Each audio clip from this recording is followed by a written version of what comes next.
Hello, everyone. Good morning. Good morning. Good morning. I hope you had a good Chuseok holiday. I'm back for another Saturday class. I was a couple of minutes late. My computer was giving me some problems, but now we're ready to start. Okay, I hope you enjoyed Kiva's class, and don't forget after my class, Professor Cassandra's class will be right up next. Now, today we are talking about business presentations. I am sure that most of you have given a presentation before. Maybe not a business presentation, but a presentation in a classroom at least. So we're going to look at some rules that we should follow when giving business presentations. We're also going to look at a few different phrases to remember that are helpful when giving a presentation. So let's jump right into it first by looking at a little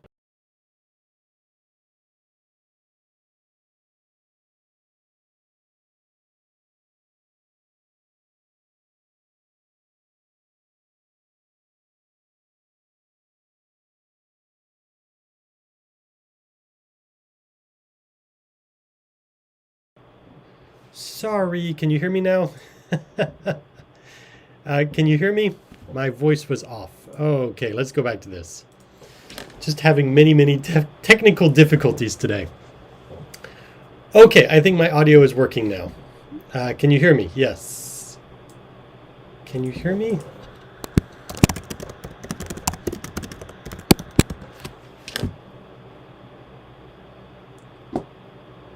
Okay, sorry, few technical difficulties. Okay, you should be able to hear me now. Yes, welcome back. I'm glad that you are here again. I hope you had a good Chuseok holiday. Today we're talking about business presentations, and we're going to look at a few different phrases we can use that are helpful to remember when giving business presentations. We're also going to look at a few rules that are good to keep in mind. Now, I'm sure that many of you have given presentations in the past, maybe business presentations, maybe classroom presentations. So let's have a look at that now. Again, I'm sorry for the late start. My computer was giving me lots of problems. I actually had to restart the whole thing. But now we're up and running. Okay, let's have a quick little discussion. Not Katy Perry yet. Let's look at these questions. So answer one of these questions in the chat. One or all of them, or your choice. Have you ever given a presentation in English? How was it? Or are you confident speaking in front of a group? Or how do you prepare for a presentation? So what do you think? Have you ever given a presentation in English? How was it? Are you confident speaking in front of a group? And how do you prepare for a presentation?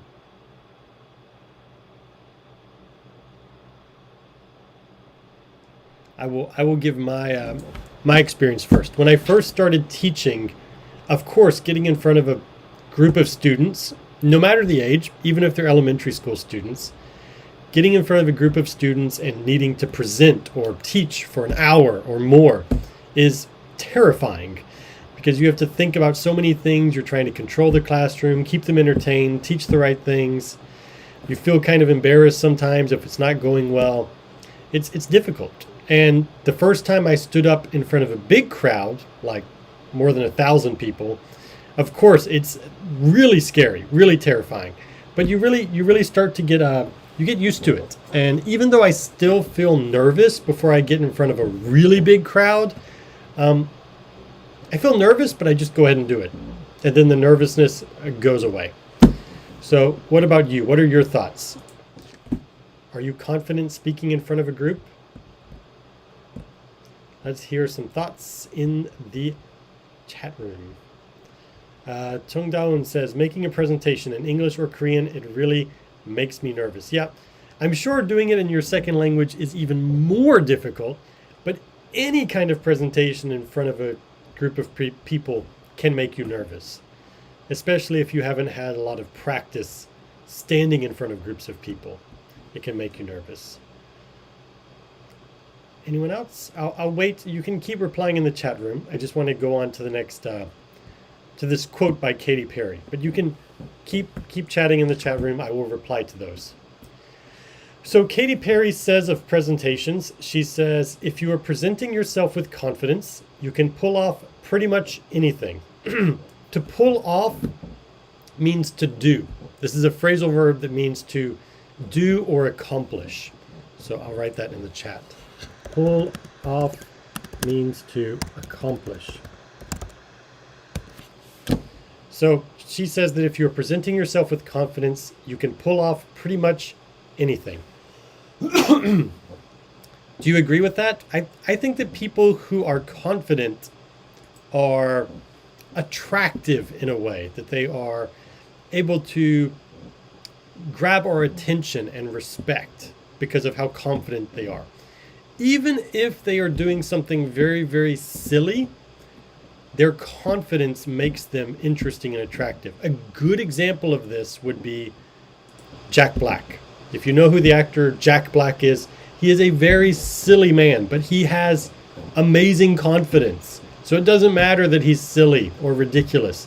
You respect him because he is so confident in what he does. And I think that really attracts people to them, to those types of people.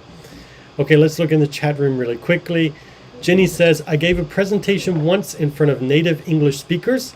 I was so nervous. I think I am not confident talking in front of many people. Yeah, it's definitely difficult, especially in a second language. In says, I'm nervous in front of people, so my accent becomes weird when I speak. I understand that. And Teddy says, I never get used to speech in front of people. Yeah. Do I get used to it? I still feel if I speak in front of a really large group of people, not just a classroom. I'm so used to speaking in front of a classroom now that it doesn't really bother me. But a big group of people, I still feel very self-conscious. I'm still thinking, what am I doing with my hands? What should I do with my hands? Or where should I stand? Or am I speaking loud enough? Am I making sense? Am I interesting? I'm still nervous. Chetty then says, all eyes on me. It's very difficult to deal with. Haha. Yeah, everyone's looking at you. And some people are okay with that, and you may get used to it, but especially in a really large group, very difficult to deal with. Okay, let's look at a few rules that I have gathered for making and giving business presentations, because we're looking at business presentations today. The first is good advice for any kind of presentation or essay or even just a story or conversation. It's use a hook to attract the audience. A hook is a short introduction. It can be an interesting story, a joke, or an amazing fact. The hook must be related to your topic, but it doesn't have to be exactly about your topic. So it needs to, not exactly about your topic is okay, but it needs to be related to your topic or close to your topic, something interesting. My interesting fact is if I'm talking about maybe driving or distance or something, or even the moon, I could say, did you know that it would take 6 months to drive to the moon? That's the same as driving around the world 10 times. Take a long time. I believe I remember one of Steve Jobs' famous presentations about the iPod, the early iPod, a long time ago, like in 2003, I guess, 2004, when it was first introduced. He introduced it by saying that this iPod can hold enough music that you can listen to music going all the way to the moon and back and never hear the same song twice. That's interesting. It makes me understand how much music there is. So much. I can fly to the moon and fly back to Earth and never hear the same song twice. That's amazing. I can understand that. It's interesting. It grabs my attention. Chetty says Steve Jobs, the best presenter. He was a very good presenter. It's interesting looking at other CEOs like Elon Musk. Not a good presenter. Not a very good presenter, but he still gathers people interest with his confidence, even though he's not the best presenter. Okay, let's look at the next rule. Use signposts. Signposts are phrases that identify what you are doing in your presentation. A few examples are as follows. I'm going to show you a graph now. Let's talk about the newest features. Now we are moving on to the next section. Today I'm going to be talking about 3 new da-da-da-da-da. So signposts are just kind of telling your audience what you're going to talk about next, so that their brains can kind of shift gears into the next topic. They're ready to hear the next step of the presentation. It just keeps people on the same page, which is useful, especially for business presentations where you have many different steps in your presentation maybe. So use signposts. Talk about, let your audience know what you're going to do next, what you're going to talk about next. Third, ask questions to the audience. Asking questions to the audience will encourage discussion and participation. It will also give you, the presenter, a break. It is a good idea to ask questions in between sections of your presentation. So before we move on, I'd like to ask, so this is a good way to break up a long presentation. If you have a very long presentation you're going to be giving with maybe 3 or 4 or 5 different sections or topics, between each topic you can just give yourself a break and get the audience participating a little bit if they're seeming a little bit tired or bored by asking a question. Just 1 or 2 questions to the audience. It doesn't have to be a long Q&A, just very quick questions to the audience to just get their attention back is a good way. So that is, just ask questions to the audience to fill the gaps in your presentation. The next is prepare a visual aid. The most common visual aid is PowerPoint. You might also try Prezi. Prezi is a popular one online. Each slide should have no more than 1 picture and 10 words. Too many pictures or too many words is distracting to the audience.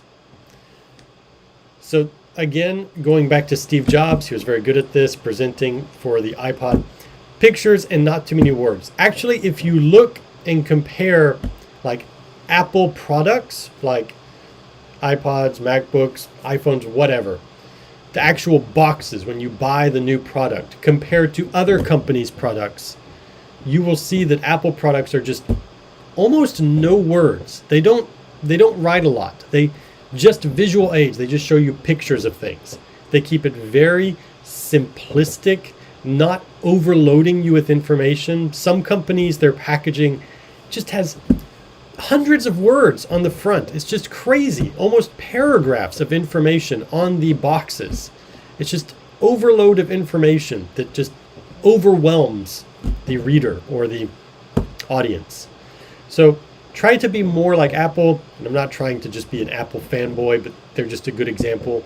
Try to be more like Apple, simplistic with your visual aids, not too many words. Focus more on pictures. The most common mistake I've seen with people making presentations and using visual aids, especially like PowerPoint, is they just write the entire script on their PowerPoint and they look at the PowerPoint the entire time. They don't pay attention to the audience. They just read from the PowerPoint. And that is a very lazy and not very interesting way to give a presentation. So not too many words on your visual aid is really important. It's for the audience, not for you, the presenter. It's not to help you remember what to say. You should already know that. Okay, my next tip is use correct body language. Be aware of how you are moving during the presentation. Your posture, meaning your back, should be straight. Your eyes should be on the audience. Your hands should be active. You should not stand in one place for the entire presentation. Move around a little. Again, it's very tempting if you have a podium, like a tall desk when you're giving a presentation. I've seen too many people just lean on it, and they stay there the entire presentation just with their elbows on the podium, leaned over, back crooked, back bent, giving the presentation. It's very lazy. It doesn't look very good, not professional. Stand up straight, use some hand waving, use your hands for something. You don't have to stay in the same place the whole time. Don't be afraid to walk around. Be active. keep people's attention. Think about musicians. Think about when you go see a band in concert. The most interesting bands are not where the singer is just standing still and singing, and the guitar players are just standing still and playing guitar. They're moving around, they're jumping, they're doing lots of activity. Same for presentations. You need to be a little bit active to keep the audience's attention. Okay, now let's have a quick practice activity. I want you to think of something that, let's just read it. The hook is the introduction to the introduction. It is a personal story, interesting fact, or even a joke that comes at the very beginning of a presentation. It is like an icebreaker. Imagine that you are giving a presentation about your hobby. Now create a hook to begin this presentation. So I'll show you that screen again in just a minute. Very quickly, all I want you to do in the chat room is think about your hobby. What do you like doing? Maybe you like cooking. Maybe you like cars. Maybe you enjoy watching movies. Maybe you enjoy reading books. Maybe, I don't know. I don't know what your hobby is. Think about your hobby and write a 1 or 2 sentence hook that you could, if you were giving a presentation about your hobby, if you were giving a presentation about cooking, for example, if cooking is your hobby, and you want to give a presentation about cooking, what is a short hook you could use at the very beginning of your presentation to get people interested? What is a short sentence, 1 or 2 sentences you could say about cooking? Remember, it could be like a joke, it could be a short story, it could be just an interesting fact about cooking. Give me a little hook that you could use if you were giving a presentation about your hobby. So I'll wait and look in the chat room for a few minutes. Think about this. This is not easy, but it doesn't have to be very long. Remember, it can be a personal story, interesting fact, or even a joke. It's like an icebreaker. So think about your hobby. What hook could you use at the beginning of a presentation about your hobby?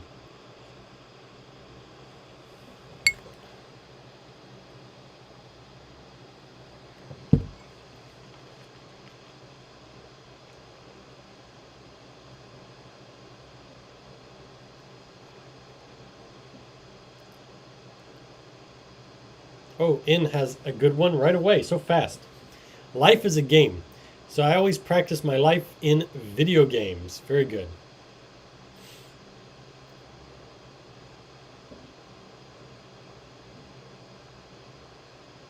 Life is a game. I like that.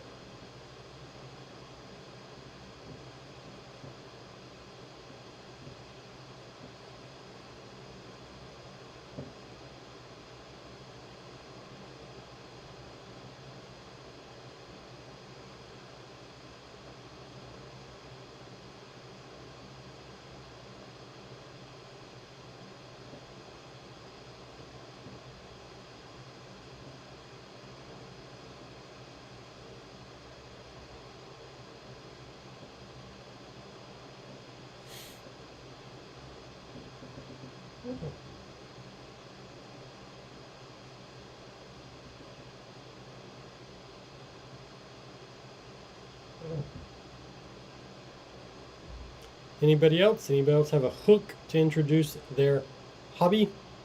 I'll wait another minute or two. Jongdong says yes. Wow, hard to think. Yeah, it is hard to think. In had a really good one though. I like that. Jenny says, by spending 30 minutes every day, you can live 10 years longer than you were supposed to. Well, now I'm interesting. How can I live 10 years longer, 30 minutes a day? What can I do? Is this about exercise maybe? Or sleeping more?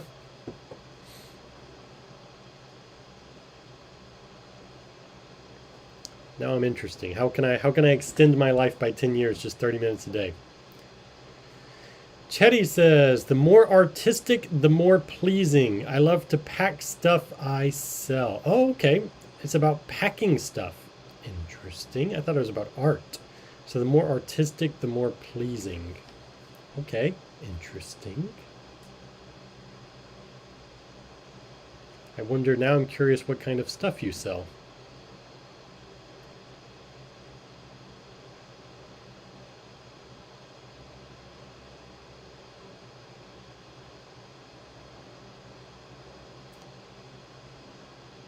Okay, you can keep throwing in more hooks in the chat room if you like. I'll keep responding to them. I just want to keep going. We're going to look at a few different phrases that are good to keep in mind when giving a presentation. So let's go ahead and jump into that right now. So a few different phrases. The first is, thank you for taking the time to be here. You can use this phrase at the beginning of your presentation to thank the audience for attending. So for example, thank you for taking the time to be here. Today I'm going to talk about the site of the new headquarters. So this is a good way to welcome people into your presentation. You're welcoming them, saying thank you for coming, thank you for taking the time. I know that you're very busy, I respect your time, but thank you for coming here. Let's start the presentation. It's just a very polite way to thank the audience for coming and kind of inform them that we're about to start the presentation now. So it is kind of a signal. Thank you for taking the time to be here. And then immediately, like in my example, you move on to the introduction. Thank you for taking the time to be here. Today, I'm going to talk about the site of the new headquarters. So you jump right in to that introduction. Thank you for taking the time to be here. Okay, next phrase. Let me start by telling you a little about da da da da da da. So you can use this phrase to give background information about your topic. This is the time to briefly introduce your topic. You could use this directly after the previous phrase. You could say, thank you for taking the time to be here. Let me start by telling a little about cooking, if that's my topic. Let me start by telling a little bit about my company. So you're just going to quickly introduce background information about your topic. You're just going to kind of get them oriented. You could also use this. You could use this for a hook.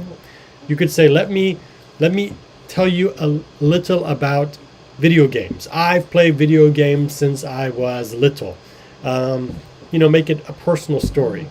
I could tell you, what's the first video game you ever played? I can show my age. The first video game I ever played was Pong on the Atari.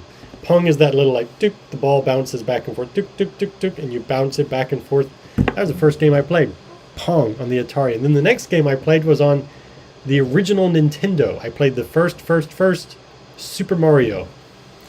So I could tell a story about that. If my presentation is about video games, like In was saying before about video games, I could start by giving an interesting little personal story that makes people interested in your presentation. And that might be a good way to start the presentation. Okay, next. Today I'm going to give you an overview of. Again, you can use this phrase to introduce your main topic. So an overview is like a summary. You're giving a summary of something. So thank you all for attending. My name is Joshua Hollis, and today I'm going to give you an overview of our new software. So if you're kind of giving a summary of something in your business presentation, this would be a great phrase to say. Overview is just, I don't know, it sounds a little bit more professional than summary. So it's a good word to remember, an overview. Just means a summary. Okay, I'm trying not to go too fast if anyone's taking notes out there, but I do need to go to the next slide. So let's see, next slide. To begin, I'd like to discuss. You can use this phrase to start a presentation. However, it is better to use a hook before this. Okay, we'll talk more about hooks later. We already kind of talked about hooks, but we might talk about it a little bit more later if we have time. Okay, so to begin with, I'd like to discuss our budget for the next month. So this is more of a phrase if you're giving a business presentation in front of a smaller group of people that you often give business presentations in front of. This is not a huge presentation. You don't need a strong hook because, well, it's just a very quick presentation. You have 5 minutes, you need to present very quickly. Then you could use this. You could just say, to begin with, I want to talk about this. You're jumping right into the topic. No hook, no background information. Let's just go. Let's just start talking about it because we don't have enough time. That's what this phrase is useful for. To begin, I'd like to discuss da-da-da-da-da-da. So you're jumping right in. Not a lot of introduction because maybe it's already people you're used to talking to. Maybe it's colleagues or your boss that you always talk to. Maybe it's a very small business meeting and you're giving a presentation. That's what this is for. Next, I'd like to outline. Now this is for a bigger presentation. If you're giving a bigger presentation and you maybe need to kind of break it down into different parts or pieces or sections, then you need to say, I'd like to outline. Because my example here is, I'd like to outline a solution to our budget dilemma. So you're going to be saying like step 1, step 2, step 3. It's not going to be just one simple solution. It's going to be steps. That's why you're outlining it. An outline means more than one. It means a group of things, a summary of a group of things. So if you're going to be talking about steps or different sections of something, you can say, I'd like to outline my solution. I'd like to outline how to bake bread. I'd like to outline how to make a fun video game. I'd like to outline what makes a movie interesting. So you're giving different steps to something. That's when you would say outline. Next, you can, if you're talking about different points and you want to move on to the next point, you can say, this leads me to my next point, which is. This is kind of a fixed phrase, leads me to my next point. So remember it like that. Very common phrase when giving presentations. This leads me to my next point, which means that we've talked about this, and now naturally we're going to go to the next point, the next topic. My example sentence here is, this leads me to my next point, which is how we can lower the budget. So if we were talking about the budget and the budget is too high, we're spending too much money at this company. Okay, I've told you how we're spending too much money. This leads me to my next point, which is how we can lower the budget. I've told you why it's too high. Now, naturally, the next point is, how can we make it lower? So remember that phrase. This leads me to my next point. Let's move on to, that brings us to, you can use these phrases to switch to the next topic. So if it's a big presentation and you are talking about multiple steps or multiple sections of a presentation, you can use this phrase to move on to the next topic, the next section, the next step, by saying, let's move on to, or that brings us to. Again, these are kind of fixed phrases. So you don't need to change these around a lot. Although they're very common, we're used to hearing them in presentations, so it's very natural to hear these phrases in a presentation. So don't be afraid to use them. Don't be afraid to use them too much, even. So that moves, let's move on to, and that brings us to.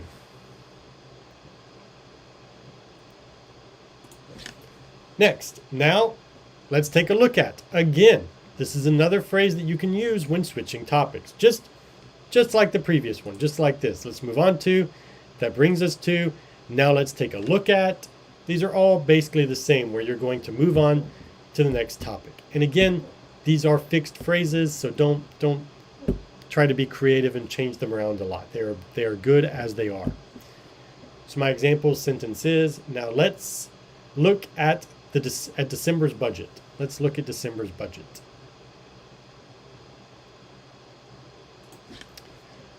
Okay, here's a little bit something new. As we touched on earlier. As we touched on earlier, this is kind of like saying, as we talked about before, as I mentioned earlier, as we saw earlier. You're going to bring up a topic you just talked about. So you can use this phrase when you want to mention something that you already talked about. My example sentence here is, as we touched on earlier, we really need to find a way to cut corporate spending. So if I was giving a presentation about our business is spending too much money, we need to find a way to lower that. Here's a way to lower it. If I want to go back and mention again that, hey, we're spending too much money, I can say, as we touched on earlier, we are spending way too much money. This might be a good way to conclude your presentation. You're basically referring back to the introduction or referring back to something you said earlier in the presentation. It can be anything. Just saying, as we touched on. So touched on, to touch on means to discuss or to look at or think about. So as we touched on earlier, again, it's a fixed phrase, so don't try to be creative and change it around. The next phrase is to put these numbers into context. That is the equivalent to use this phrase to explain numbers. Big numbers are often hard to understand, so it is better to use comparisons to illustrate the numbers. So so before I look at my example sentence, I want to explain this. When you're using a presentation with big numbers, it's hard to comprehend how big it is sometimes. Like I said, the first iPod, I think the first iPod could hold 5,000 songs or 10,000 songs. But that's hard to comprehend. How many songs is that? How many minutes is that? That's why Steve Jobs said you could turn on your iPod, listen to music flying to the moon, then come back to Earth, and you won't hear the same song twice.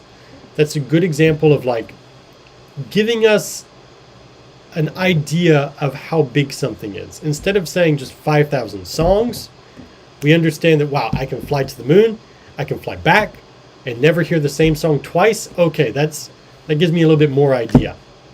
Same with my example sentence. Texas is almost 700,000 square kilometers. Well, how big is that? 700,000 square kilometers? It's hard to understand. But to put these numbers into context, that is the equivalent to 7 Koreas. So you can fit South Korea into Texas 7 times. 7 times. That should help you understand how big Texas is. So when I tell people, especially Koreans, that, wow, America's big, I don't think they quite understand how big it is. Texas is not even the biggest state. Texas is the second biggest state. Does anyone know what the first biggest state in the U.S. is? Anyone in the chat room? For extra bonus points that don't exist. What's the biggest state in the U.S.? But yeah, so South Korea can fit into Texas 7 times. That's huge. Huge. Ann has the answer. Alaska. Yes, Alaska is the biggest state. Yes, it is. But people forget about Alaska because it's not connected to the other states. Same as Hawaii is not connected to the other states. Okay. Good. Let's move on. For instance, a good example of this is, consider the fact that. Use any of these phrases to introduce an example or a story that is part of your presentation. It is absolutely important that you wear sunscreen lotion. Consider the fact that every year people die from skin cancer. So consider the fact. Think about this. For example, for instance. Maybe you've probably heard of for instance and for example, but maybe you've never heard consider the fact that. This is like, think about this example, is what I'm saying. Consider the fact that. So instead of always saying, for example, every year people die from skin cancer, for instance, every year people die from skin cancer, because we always say, for example, and for instance. It's good to have lots of different phrases. So a good one to remember, especially here, is consider the fact that. Consider the fact that. Very similar to, for example, for instance. Okay. Next phrase. Let's go. There are pros and cons too. So a pro is a good thing. A con is a bad thing. So say there are pros and cons too when there are good and bad things about something. So in a business presentation, I might say, of course, there are pros and cons to outsourcing our company to China. There are good things and bad things about this decision. Because if you're going to make a business decision or you're going to make, a new policy, you need to think about what are the good things, what are the bad things. But instead of saying good things and bad things, we say pros and cons.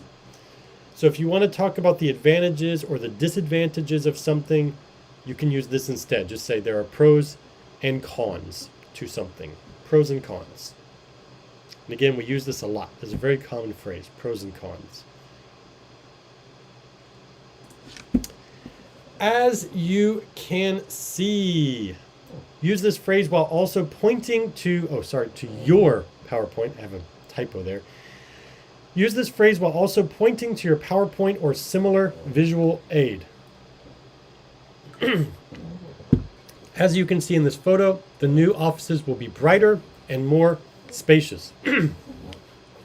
So you're pointing to something, saying, look. Basically, you're saying, look here, look, pay attention. But we're saying it more nicely. So we're saying, as you can see, right? Are you looking? Yes, as you can see. Yeah, so just a way to point out something on your presentation, maybe. Very simple, very quick, as you can see. As you can see. Next, of course, we have to finish the presentation sometime, so these are some good phrases to remember. You probably know the first two, in summary, in conclusion, but have you heard the third one? To recap. To recap, same thing, in conclusion, in summary. To recap, to summarize, basically, is recap. Use any of these phrases at the end of your presentation to summarize your main points. For example, to recap, if we want to lower our monthly budget, we will need to fire 10% of our workforce. So to recap, I've already mentioned this, I've already said this in my presentation. I'm just summarizing it at the end of my presentation again. To recap, to summarize, in summary, in conclusion. I just think to recap is an interesting one because maybe you haven't heard that before. Well, you probably have heard in summary, in conclusion, to summarize. I like to recap. It's a nice different phrase that you don't hear as often.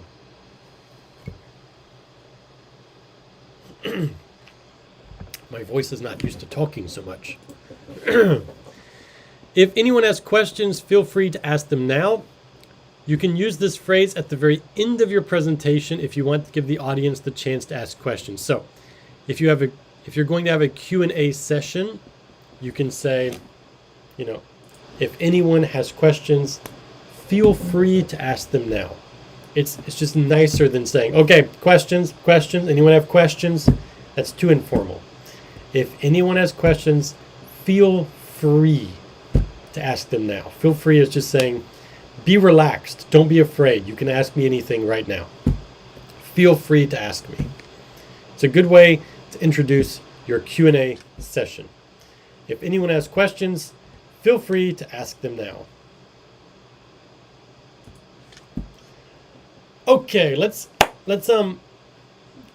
do our practice activity 2. We have a few minutes left. I want to look at this very quickly. What is something that you could easily give a presentation about without any preparation? Maybe it's a topic that you really enjoy thinking about. Just maybe it's your hobby, something that you're very interested in, and you could easily, right now, give a 10-minute presentation about it without any problem because you know so much about it. For me, Josh, I could give a presentation about the pattern that almost every book and movie follows. It is something that I love to learn about, so I can easily talk about it. So what is your thing? Just give us a short little introduction in the live chat. So when I said the pattern that every book or movie follows, it's what makes, when you watch a movie with me, it's kind of annoying because I can predict what's going to happen because almost every movie, every TV show, every book, most of them follow the same pattern. It's called the hero's journey. It's been discussed by many authors. I've read lots of books about it, studied it. It's interesting to me. You know, you have like the hero in their world, and then they're met with a choice. They need to make a choice that's going to change everything. They need to hesitate. Do I want to make that choice? Then they make the choice and they go into a very different world than they're used to, and they face new challenges. They meet new friends. They meet new enemies. This is like every story you can think of. This is like Hunger Games. She has to make the choice to volunteer for the Hunger Games. It's like Harry Potter. He has to decide to go to Hogwarts. This is like pretty much everything. Also, most books and movies, one of the most common themes is about usually 2/3 into the story, about 60 or 70% into the story or the book or the movie, someone dies. Almost always. Usually one of the main character's friends dies or almost dies is very common. Again, Hunger Games, the first book, the first movie, Rue, the little girl that she's helping, dies. If you look at almost any book, any movie, someone dies 60 or 70% of the way into the movie. So I can always think, okay, who's about to die here? Because I know someone's about to die.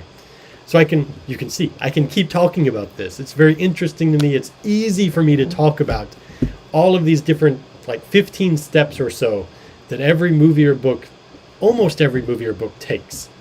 You can also talk about the different archetypes, the different types of characters that there are. You know, there's usually the best friend character.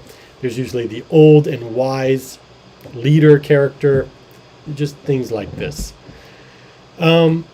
Yeah, you can predict a movie's plot because of common plots, Unjushin says. It's not just common plots, it's every book, just everything from books written hundreds and hundreds of years ago, thousands of years ago, if we're talking about like Gilgamesh, one of the earliest fiction stories, all the way to now. They all follow the same pattern.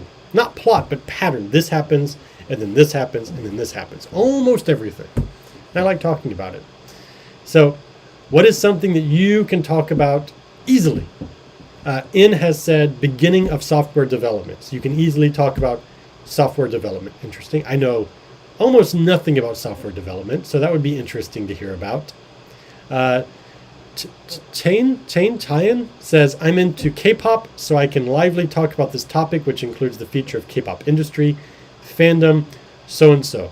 An interesting thing I heard about K-pop is, I don't know a lot about it, but I read, and I don't think this is conspiracy, I think this is true, that in the earliest days of K-pop, it was the Korean government who kind of designed it, who funded it and gave the money to make K-pop popular as kind of a cultural ambassador to the world, that they wanted to make K-pop, develop it, make it popular enough so that it would go into the world and make Korea popular. So K-pop did not really develop naturally. It developed out of this plan, basically. Time's saying, oh, really? Read about it. I could be wrong, but I've definitely read articles about this, that it was by design. It was developed in the early days. Okay. Anyone else? What else can you talk about very easily? So China said the K-pop industry. In has said software development. I do not know much more than you. That's about all I know. I can't even name one member of BTS. Not even one of them. That's how terrible I am. It's not the kind of music I listen to. I'm interested in like the politics of it and the development of it, like I was saying, but actually listening, I'm more of a Radiohead fan than K-pop. And Radiohead's very different from K-pop. Jungdown76 has said gardening, decorating, cooking, and parenting. When you're very good at gardening, if you're very good at like growing plants, we say in English that you have a green thumb. A green thumb means you're very good at gardening. I have a black thumb. I kill every plant I try to raise. I have a black thumb. Everything I touch dies. I wish I was good at gardening.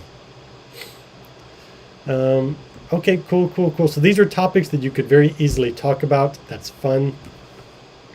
Anyone else? Anyone else have a topic that you could just easily talk about without any problem?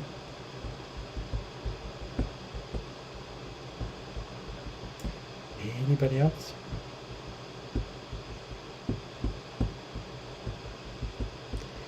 Anju Shin says, tips on how to babysit kids. Yeah, I might need to hear those. Not babysitting, but just raising kids. Because I have two of my own little young kids. And yeah, during the times of coronavirus, it's not easy to raise young kids. Chongdown says, I do love gardening. I would like to grow plants. I grew up in the countryside, and it was easier to grow plants outside, but keeping plants inside of an apartment, I just can't do it. They just all die. All of them. It's terrible. They die very slow, painful deaths. I'm so sorry for the plants, so I stopped even trying. Yeah, green thumb. Exactly. Green thumb. Well, it was good talking to you guys. I have to go now because Professor Cassandra needs to log into this account and get her stream started. So don't go anywhere. Cassandra will be starting very soon, I believe. Yeah, we will have another class next week. So after next week, we're going to have like a 3-week break because of midterms. So next week will be the last time we can do Saturday class for a few weeks, for I think probably the rest of October. So yeah, I hope to see you next week. I hope you enjoyed your Chuseok holiday. Next week, life is back to normal, back to business, back to hard work and studying. So enjoy the rest of this relaxing weekend as much as you can. Have a great weekend. Bye, guys.